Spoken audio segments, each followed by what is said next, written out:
Sébastien Bourlin, vous êtes président de l'Office du tourisme de la Provence verte. Et quelle est l'importance pour Saint-Maximin et Cotignac d'être ville sanctuaire sur la façade, et les deux seules villes sur la façade méditerranéenne? L'important pour nous, c'est en fait une globalité sur le territoire de la Provence verte, parce que nous sommes très connus sur donc, la qualité de nos paysages et les sports de pleine nature.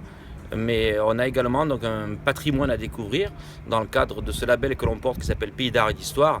Et à ce titre-là, donc, les éléments cultuels donc, sont des éléments phares, donc Cotignac, Saint-Maximin et bien entendu la grotte de la Sainte-Baume.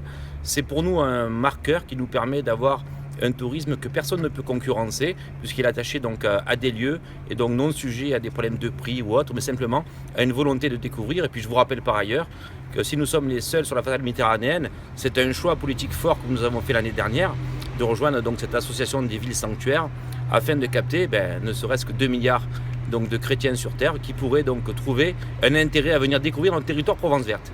Le samedi 29 octobre, vous célébrerez la 25e heure. Vous avez inventé une heure supplémentaire? On n'a pas inventé une heure supplémentaire, on a simplement en fait, profité du changement d'heure pour stabiliser le temps et profiter d'un moment de communion à travers nos sites cultuels.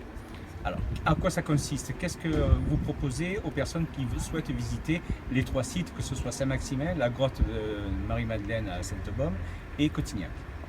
On leur propose tout d'abord donc, de déambuler donc, de chacun des centres-villes jusqu'à ces lieux cultuels, donc à travers une retraite au flambeau. Ensuite d'être accueillis au sein de chacun de ces sites donc par ou des personnes en fait du culte des dominicains ou autres et par donc des conférenciers pour faire découvrir l'histoire de chacun des lieux. Et à l'issue donc de ces visites et de ces conférences à l'intérieur des lieux, de pouvoir partager le verre de l'amitié, parce que c'est un moment où on se pose et c'est un moment de convivialité entre tourisme et spiritualité. Alors un peu comme ce soir, dans la pénombre, justement, c'est une façon de découvrir ces sites d'une manière un petit peu extraordinaire. Oui, tout à fait. Donc c'est original de venir découvrir un lieu cultuel donc, dans la nuit, mais je vous rappelle quand même qu'on fera d'abord une retraite au flambeau, donc on arrivera jusqu'au lieu en bonne et due forme. Madame Boeuf, quel est l'intérêt pour Saint-Maximin et notamment la basilique de Saint-Maximin de faire partie de cette manifestation de la 25e heure et d'être ville sanctuaire? Alors, ville sanctuaire, c'est fondamental, c'est très important. Nous faisons partie du réseau des 17 grandes villes sanctuaires de France.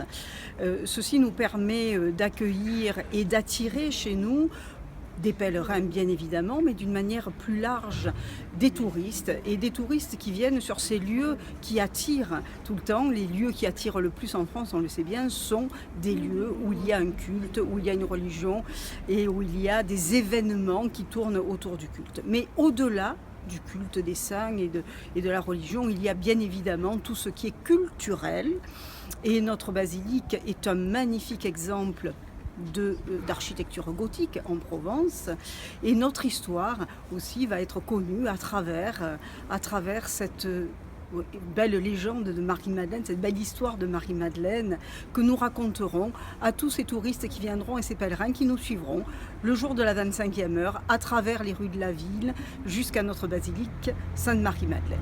On ne répète pas assez souvent que finalement Saint-Maximin est le 3e tombeau de la chrétienté. Tout à fait, Saint-Maximin abrite les reliques de Sainte Marie-Madeleine, et à ce titre-là, le Père Lacordaire l'a classé comme le 3e tombeau de la chrétienté, après Rome bien sûr et après Jérusalem.